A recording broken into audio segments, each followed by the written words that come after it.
하나님께서 오늘 우리에게 주신 말씀은 잠언 3장 9절에서 10절 말씀입니다. 하나님의 말씀을 봉독합니다. 경청하여 주십시오. 내 재물과 내 소산물의 처음 익은 열매로 여호와를 공경하라. 그리하면 내 창고가 가득히 차고 내 포도즙 틀에 새 포도즙이 넘치리라. 아멘. 이 말씀으로 함께 은혜를 나누겠습니다. 먼저 기도하겠습니다. 하나님 아버지, 세상에 속한 모든 것들을 십자가 앞에 내어놓고 오직 주님의 말씀 앞에 씁니다. 주님의 말씀으로 저희를 새롭게 하여 주옵소서. 세상에 갇혀있고 함몰되어 있고 붙들려 있는 우리의 생각과 우리의 시선과 우리의 마음들을 이 시간 말씀으로 새롭게 하여 주시는 가운데 하나님이 열어놓으시고 펼쳐놓으신 세상을 하나님의 영광을 위해서 살아가기로 결단하는 복된 시간 되게 하여 주옵소서. 말씀을 전하는 자나 말씀을 듣는 자가 성령 안에서 하나 되게 하옵시고, 부족한 사람의 죄와 허물은 십자가 보혈로 덮어 주옵시고, 오직 살아계신 하나님의 음성만이 들려지는 시간 되게 하여 주옵소서. 모든 것을 감사드리오며 예수님의 이름으로 기도드립니다. 아멘. 안식일을 시작하면서 제가 튀르키예로 떠났던 날이 10월 11일 새벽이었습니다. 이 10월 11일 새벽에 버스터미널에서 이렇게 차를 기다리는데 이 뉴스가 나오는데 바로 한강이 이 노벨문학상을 탔다라고 하는 뉴스를 듣게 되었습니다. 참 기뻤는데요. 얼마 지나지 않아서 이 소식과 함께 청소년을 둔 학부모들 사이에 청소년이 이용하는 공공도서관에 이 소설 채식주의자를 비치하는 것에 대한 반대하는 여론들이 들끓는 소식도 듣게 되었습니다. 도대체 어떤 책이지? 도대체 어떤 부분이 노벨문학상의 이 영광도 무색해 할 만큼 이런 반대 여론을 들끓게 한 것일까 궁금해가지고 제가 한국에 도착하자마자 이 채식주의자를 단숨에 읽었더랬습니다. 이 소설 채식주의자의 말미에 보면 작가 한강은 작가의 말을 2022년 이른 봄에 이렇게 남겼습니다. 출간 후 15년의 시간이 세찬 물살처럼 흐르는 동안 고백하자면 이 책에 복잡한 감정을 품고 있었다. 세간의 관심도 오해도 뜨겁고 날카로워 혼자서 이 소설을 써가던 순간들의 진실과 동떨어진 것이 되어버린 듯 느낀 때도 있었다. 하지만 긴 머리가 휘어지고 어느 때보다 머리가 맑은 지금 나에게는 이 소설을 껴안을 힘이 있다. 여전히 생생한 고통과 질문으로 가득한 이 책을. 이 마지막 부분에 이렇게 되어 있는데요. 저는 이 한강의 고백 속에서 특별히 이 노란 표시가 되어 있는 이 부분이 참 소중하게 다가왔습니다. 긴 머리가 휘어지고 어느 때보다 머리가 맑은 지금 나에게는 이 소설을 껴안을 힘이 있다. 비로소 노벨 문학상의 영광과 무게를 견딜 내공이 있다는 말로 제게는 들렸습니다. 문제는 이 노벨 문학상이라는 영광은 아니더라도 그 품격을 존중할 줄 모르는 세간의 학부모들의 이 열정적인 모습이 채식주의자가 그토록 끈질기게 고발하고 호소하는 생명을 죽이는 폭력의 또 다른 민낯은 아닐까 생각을 했습니다. 지금 말을 제가 너무 고상하게 한 것 같은데요. 정말 이 채식주의자 내용을 보시게 되면 폭력에 저항하는 한 사람의 삶이 잘 드러나 있습니다. 그러나 결국에는 그 폭력이 한 사람의 인생을 무너뜨리고 사지로 몰아가는 것을 이 채식주의자는 잘 보여주는데요. 한강의 작품은 사회에 만연한 폭력을 고발하는 저항의식으로 가득한 듯합니다. 폭력을 외면한 일상에 스며든 이 폭력의 진실을 맞닥뜨리게 하는 탁월함이 녹아 있습니다. 사적으로 이 노벨 문학상을 노리고 소설을 썼다는 무라카미 하루키의 기사단장 죽이기라고 하는 소설과 이 한강의 소설 채식주의자를 비교해 보면요, 이 한강의 삶에 대한 진지함과 진실은 빛을 발합니다. 제가 사족이라고 말씀드렸습니다. 꼭 한번 그래도 강단에서 이 말씀을 하고 싶었습니다. 이 무라카미 하루키의 소설을 보면 정말 그 소설이 나름대로 흥미가 있고 또 참 좋은데, 이 무라카미의 소설은 자기 세계로 독자들을 억지로 끌고 갑니다.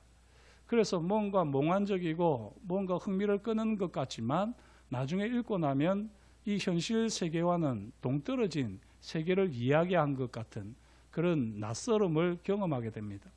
그런데요, 이 한강의 소설은 강렬한 흥미로 현혹하지 않고 담담한 문체로 자기 세계를 구축해 가는데, 어느 순간 그 세계를 경험하고 나면 우리가 사는 현실 세계의 민낯을 직면하게 하는 진실의 힘이 이 한강의 소설에는 녹아 있습니다. 그래서 노벨 문학상을 노리고 이 소설을 썼다고 하는 무라카미 하루키의 손을 들어주지 않고 이 노벨 문학상은 한강에게 손을 들어주었습니다. 다시 한번 말씀드리자면요, 한강은 사회에 만연한 폭력을 고발하는 저항의식으로 가득한 내용들로 가득합니다. 그 책들을 보면 폭력으로 여겨지지 않던 일상에 스며든 이 폭력의 진실을 만딱거리게 하는 탁월함, 이게 잘 드러나 있습니다. 제가 설교를 이처럼 거창하게 하는 이유가 있습니다. 감사에도 폭력성이 드러날 수 있다 하는 겁니다. 그래서 오늘 제목을 품격을 더하는 감사라고 정해봤습니다. 품격을 더하는 감사라고 하는 말을 보면 품격이 모자라는 감사도 있다는 말이 아니겠습니까? 그렇다면 이 품격이라고 하는 것이 무엇일까요? 우리 한글은, 특히 한자어는 그걸 그대로 풀면은 의미가 됩니다. 격에 맞는 품위가 바로 품격이라고 할 수 있을 것입니다. 고린도전서 14장 40절 말씀, 모든 것을 품위 있게 하고 질서 있게 하라. 여기 품위 있게, 질서 있게, 이 말을 한 단어로 정리하면 품격입니다. 바울은 고린도 교회에 품격을 요구하고 있습니다. 특별히 어떤 영역에서 품격을 요구하고 있습니까? 고린도전서 14장 17절입니다. 너는 감사를 잘하였으나 그러나 다른 사람은 덕세움을 받지 못하리라. 이미 지금 이 17절에서 이렇게 말을 하면서 40절에 결론적으로 모든 것을 품위 있게 하고 질서 있게 하라, 품격을 가지라 말을 했던 것이거든요. 한 사람의 감사가 오히려 다른 사람에게는 시험거리가 될 수 있습니다. 지금 고린도 교회는 여러 가지 문제들이 있습니다. 하지만 그 중에 가장 심각한 문제는 성령의 은사와 관련된 교회의 영성입니다. 방언하는 사람들이 있습니다. 그런데 방언하는 사람들로 인하여 시험에 드는 사람이 있습니다. 방언은 성령의 신령한 은사이지요. 하지만 이 신령한 은사 때문에 덕을 세우지 못하는 사람들이 있다는 겁니다. 방언에만 함몰되어 가지고 믿음이 연약한 사람들은 물론이고요, 다른 은사를 가진 신령한 사람들까지도 시험에 들게 하는 겁니다. 이런 고린도 교회를 향해서 바울은 분명하게 17절과 같이 말씀했습니다. 너는 감사를 잘하였으나, 너는 방언을 한다고 감사를 잘하였으나 그러나 다른 사람은 득세움을 받지 못하리라. 품격이 모자라는 감사라는 말입니다. 다른 사람의 덕을 끼치도록 차라리 방언보다 예언하기를 힘쓰라, 바울은 권면합니다.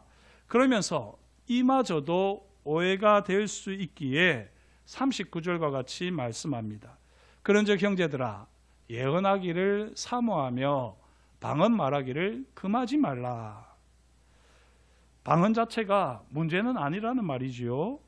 다만 방언에 심취한 나머지 함몰되어서 교만을 부리며 다른 은사를 무시하거나 외면하고 아무런 은사도 가지지 않은 사람을 부끄럽게 만드는 것이 문제라는 겁니다. 아무리 내가 하나님께 베푸신 은혜를 감격하며 감사한다 할지라도 나의 감사가 다른 사람에게 피해를 주며 덕을 세우지 못한다면 자제할 줄 알아야 합니다. 이것이 바로 바울이 말하는 품격을 더하는 감사입니다. 우리의 감사는 어떻습니까? 바울이 권면하는 품격을 다하는 품위와 질서가 있는 감사입니까? 그렇다면 이제 이 품격을 다하는 감사, 이 감사의 진면목을 한번 함께 알아보겠습니다. 오늘 본문 말씀을 제가 짧게 봉독했는데요. 일부러 그 앞의 내용을 꼭 살펴보라고 제가 짧게 봉독했습니다. 오늘 말씀 앞에는 지혜자가 세 가지를 권면합니다. 3장 5절 말씀 같이 한번 읽겠습니다. 너는 마음을 다하여 여호와를 신뢰하고 내 명철을 의지하지 말라. 한 줄로 이야기하면 여호와를 신뢰하라.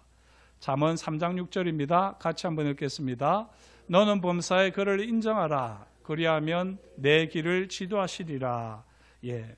자, 여기 그를 여호와를 인정하라. 말씀합니다. 또 잠언 3장 7절 같이 읽겠습니다. 스스로 지혜롭게 여기지 말지어다. 여호와를 경외하며 악을 떠날지어다. 아멘. 이렇게 여호와를 신뢰하라, 여호와를 인정하라, 여호와를 경외하라 권면을 하고 있습니다. 자신의 명철을 의지하지 않고 마음을 다하여 여호와를 신뢰하는 사람은 감사하는 사람입니다. 범사의 여호와를 인정하는 사람은 감사하는 사람입니다. 여호와를 경외하며 악을 떠나는 사람은 감사하는 사람입니다. 우리의 감사가 이와 같은지 한번 점검해 보십시다. 여호와를 신뢰하기보다 내 명철을 의지한다면요, 입으로는 감사하고 있을지 몰라도 진정한 감사를 하기는 어렵습니다. 왜냐하면 내 명철이 이런 결과를 놓았기 때문이지요. 내 명철을 포기하고 오직 여호와를 신뢰하는 자, 그 사람이 진정한 감사를 할 수 있습니다. 나는 얼마나 여호와를 인정하는지 한번 점검해 보십시오. 인정하다라는 이 단어가 히브리어로 보게 되면 야다라고 하는 동사를 쓰고 있습니다. 야다라고 하는 동사는 잘 아시는 대로 안다라는 말이거든요. 여호와를 인정한다는 말은 범사의 모든 일에서 여호와를 아는 사람, 여호와를 발견하는 사람이라는 겁니다. 바로 이렇게 여호와를 아는 사람, 여호와를 발견하는 사람이 길을 지도하시는 여호와를 경험하면서 감사할 수 있습니다. 혹시 스스로 지혜롭다고 여기고 있지는 않습니까? 그렇다면 우리는 아직도 감사가 없는 사람입니다. 왜냐하면 이 모든 결과가 나의 지혜로 된 것이라고 오해하고 착각하기 때문이지요. 우리가 얼마나 어리석은 존재인지를 알고 여호와를 두려워하며 악을 떠나고자 몸부림치는 사람, 이 사람이 진정한 감사를 할 수 있습니다. 이와 같이 세 가지로 여호와께 감사하는 사람이 되시기를 주의 이름으로 축복합니다. 여호와를 신뢰하시는 가운데 감사하십시오. 여호와를 인정하시는 가운데, 여호와를 더 알아가는 가운데 감사하십시오. 무엇보다도 여호와를 경외하는 가운데 악을 떠나면서 감사하십시오. 자, 그런데요, 이 세 가지, 여호와를 신뢰한다, 여호와를 인정한다, 여호와를 경외한다, 참 말은 쉬운 것 같지만 이게 구체적으로 우리가 실천하려고 하면 추상적이고 모호하기도 합니다. 여호와를 신뢰한다지만 구체적으로 그게 무엇이라는 겁니까? 여호와를 인정한다지만 삶 속에서 어떻게 여호와를 항상 알아간다는 겁니까? 여호와를 경외한다지만 여호와를 경외하는 구체적인 모습은 무엇이란 말입니까? 바로 이런 질문을 대비하여 지혜자는 보다 구체적인 실천사항 한 가지를 제시합니다. 그게 바로 오늘의 말씀이지요. 내 재물과 내 소산물의 처음 익은 열매로 여호와를 공경하라. 재물과 물질로 여호와를 공경하지 않는 만큼 우리는 여호와를 신뢰하는 것이 아닙니다.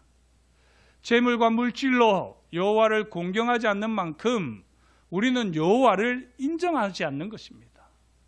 재물과 물질로 여호와를 공경하지 않는 만큼 우리는 여호와를 경외하는 것이 아닙니다. 요한 웨슬리가 했던 유명한 말이 있지 않습니까? 사람만 거듭나는 것이 아니라 지갑도 거듭나야 한다. 당신의 지갑이 회개하지 않으면 당신은 진정으로 회개한 것이 아니다. 그렇습니다. 재물과 물질로 여호와를 공경할 때 비로소 우리는 여호와를 신뢰하고 여호와를 인정하고 여호와를 경외하는 겁니다. 그렇다면 재물과 물질로 여호와를 공경한다는 것은 구체적으로 무엇일까요? 여호와를 공경하라, 이 문장을 히브리어로 옮겨보면요, 카베드 에트 여호와 이렇게 되어 있습니다. 물론 원래 발음은 야훼입니다만 야훼보다는 우리가 여호와로 잘 알고 있기 때문에 여호와를 공경하라, 카베드 에트 여호와입니다. 이 카베드라고 하는 형용사, 무거운 또는 부요한 이렇게 사용되기도 하지만요, 동사로 무겁게 하다, 부요하게 하다라고 하는 뜻입니다. 여호와를 공경한다는 것은 여호와를 무겁게 여기는 겁니다. 여호와를 공경한다는 것은 여호와를 부요하게 하는 것입니다. 여호와를 무겁게 여긴다는 게 뭡니까? 여호와께 삶의 무게를 두는 것이죠. 여호와를 부요하게 한다는 것은 무엇입니까? 주께서 행하실 일들에 우리의 물질과 우리의 재물을 온전히 드리는 것입니다. 이 여호와를 경외하는 것, 공경하는 것이 무엇인지 더 구체적으로 보여주는 말씀이 있는데요. 이 카베드를 다르게 표현한 구절, 시편 50편 15절과 23절입니다. 환난 날에 나를 부르라, 내가 너를 건지리니 내가 나를 영화롭게 하리라. 어떤 단어가 카베드일까요? 영화롭게 하리라. 이게 카베드입니다. 영화롭게 한다는 것은 하나님께 삶의 무게를 두는 것이고 하나님을 부요하게 하는 것입니다. 자, 50절 시편 50편 23절에서도 감사로 제사를 드리는 자가 나를 영화롭게 하나니 그의 행위를 옳게 하는 자에게 내가 하나님의 구원을 보이리라 말씀합니다. 여기서 우리가 분명하게 알 수 있지요. 여호와를 공경하는 것은 무엇보다도 여호와를 영화롭게 하는 겁니다. 비록 환난 가운데 있다 할지라도 주의 이름을 부르며 감사로 제사를 드리는 사람, 우리 박순영 권사님 같은 분, 이 사람이 여호와를 영화롭게 하는 사람, 여호와를 공경하는 사람입니다. 오늘 말씀 구절은요, 이렇게 바꾸어 읽을 수 있습니다. 내 재물과 내 소산물의 처음 익은 열매로 감사의 제사를 드리며 여호와를 영화롭게 하라. 그리하면 내 창고가 가득히 차고 내 포도즙 틀에 새 포도즙이 넘치리라. 약속의 말씀이 주어지는 것입니다. 감사의 제사를 드리며 여호와를 영화롭게 하시는 예배자가 되시기를 주의 이름으로 축복합니다. 그러나 이 감사에도 품격을 다하는 감사가 있음을 꼭 기억하시기를 주의 이름으로 축복합니다. 누가복음 21장을 보면요, 주님께서 이 십자가에 달려 금요일날 돌아가시기 전 화요일날 늦은 오후에 종말에 대해서 말씀하시기 전에 조금 당혹스러운 행동을 하십니다. 이제 금요일날 돌아가셔야지 되는데 화요일날 주님이 많은 말씀을 하셨거든요. 그 많은 말씀을 하시고 이제 종말에 대한 말씀을 딱 하셔야지 되는데 그 전에 주님이 하셨던 행동이 있습니다. 아주 당혹스러운 행동인데요, 예수님께서 누가 얼마나 헌금을 하나 지켜보셨습니다. 사랑하는 성도 여러분, 우리가 드리는 헌금을 주님께서 그냥 받으실 것 같지요? 아닙니다. 주님께서 우리가 얼마나 헌금하는지 꼼꼼히 살피십니다. 제 말이 아니라 성경이 그렇게 이야기합니다. 주님께서 그냥 헌금을 받으신다고 생각하는 것은 우리의 착각입니다. 우리 주님께서는 우리가 드리는 헌금을 꼼꼼히 보십니다. 부자들이 헌금함에 헌금 넣는 것을 보셨습니다. 이어서 가난한 과부가 두 렛돈을 넣는 것을 보셨습니다. 여기까지만 놓고 보면 예수님의 행동은 참 나쁘끄럽게 하는 행동이 아닙니까? 예수님이 왜 저렇게 헌금하는 것까지 보시지? 아마 이 두 렛돈을 넣는 여인은 예수님의 그 눈길 때문에라도 헌금을 하지 못했을지도 모릅니다. 그러나 이 여인은 소신껏, 자신 소신껏 헌금을 했습니다. 참으로 예수님의 이 헌금하는 행위를 보는 이 행동도 나쁘끄럽게 하는 행동처럼 보이지만요, 사실은 정말 나쁘게 하는 행동은 따로 있죠. 당시에 이 헌금함은 여인의 뜰에 있었습니다. 이 여인의 뜰은 이방인들은 더 이상 들어올 수가 없고요. 이 유대인들 남녀가 올 수 있었습니다. 출입할 수 있었습니다. 그리고 이 여인의 뜰에 있는 헌금함은 노쇠로 만든 이 나팔 모양의 헌금함이었습니다. 조금 엉뚱한 곳으로 동전이 떨어지는 일이 없도록 다 헌금함에 들어갈 수 있도록 나팔 모양으로 입구를 크게 해놓은 것입니다. 그렇게 하면서 이 동전이 들어가게 되는데요. 이게 13개나 있었어요. 13개의 헌금함이 있었는데 이 13개의 헌금함 중에서 9개는 성전세나 희생 제물 대신 바치는 헌금이었고요. 그리고 나머지 4개는 성전의 수선과 장식을 위한 헌금이었습니다. 자, 이렇게 13개의 헌금함이 있는데요. 많은 사람들이 그 13 헌금함마다 다 헌금을 하는 겁니다. 땡그랑 땡그랑 땡그랑 하면서 마치 소리를 듣기 위해서 헌금을 하는 것처럼 이 동전이 들어갈 때마다 나팔로 되어 있으니까 얼마나 안에서부터 공명이 되어서 예쁘게 들리겠습니까? 소리가. 그렇게 13개마다 동전을 넣는 거예요. 그거보다 조금 재물이 많은 사람들은 거드름을 피우면서 어떻게 시쳇말로 쪽팔리게 땡그랑 한 번만 소리가 들리게 하냐 이러면서는 2-3개를 드르르 땡그랑 하면서 그렇게 13개마다 다 그렇게 넣는 사람들도 있었습니다. 그렇게 하는 가운데에 땡땡 2번만 울리는 거죠. 그게 바로 이 가난한 과부가 드렸던 헌금입니다. 아마 그 소리를 들을 때 사람들은 피식 웃었을 겁니다. 저건 또 뭐야? 그래도 사람들이 다 드르릉 이러면서 13번의 소리를 내는데 저건 또 뭐지? 이러면서 사람들은 웃었을 겁니다. 이런 상황에서 예수님께서요 소리 높여 말씀하셨습니다. 누가복음 21장 3절 4절 이르시되 내가 참으로 너희에게 말하노니 이 가난한 과부가 다른 모든 사람보다 많이 넣었도다.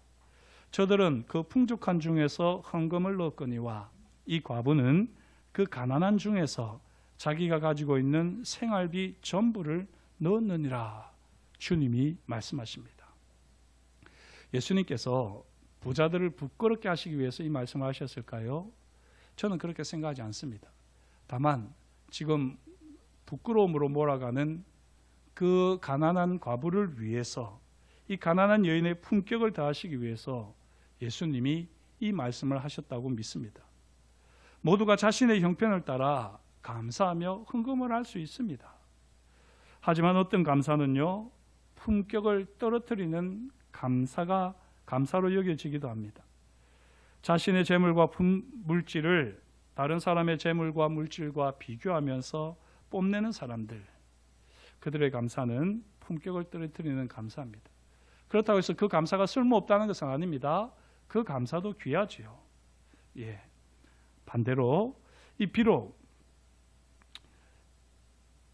인간적인 눈으로 볼 때는 사람의 형편을 제대로 알지 못하는 사람들이 볼 때는 대수롭지 않은 별 볼 일 없는 감사처럼 보이지만요 진정으로 품격을 다하는 감사가 있습니다.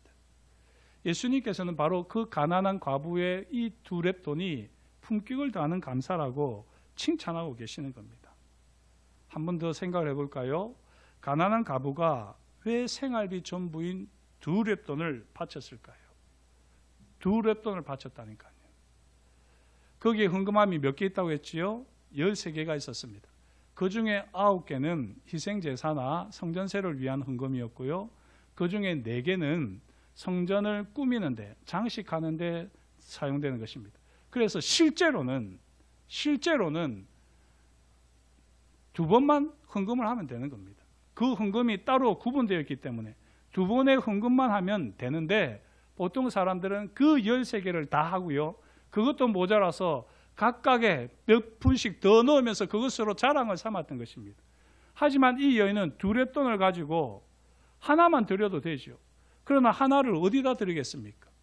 희생제사의 헌금으로 드리겠습니까? 성전을 꾸미는 헌금으로 드리겠습니까? 그래서 자기가 가지고 있는 생활비 전부이지만 그것을 각각 하나씩 다 넣었던 것입니다. 격에 맞는 품위를 잃지 않았던 것입니다. 이게 품격을 다하는 감사다라고 주님은 칭찬하시는 겁니다. 생활비 전부를 바치는, 생활비 전부를 바쳤다는 것은 무슨 말입니까? 잠시 생명을 내어놓았다는 겁니다.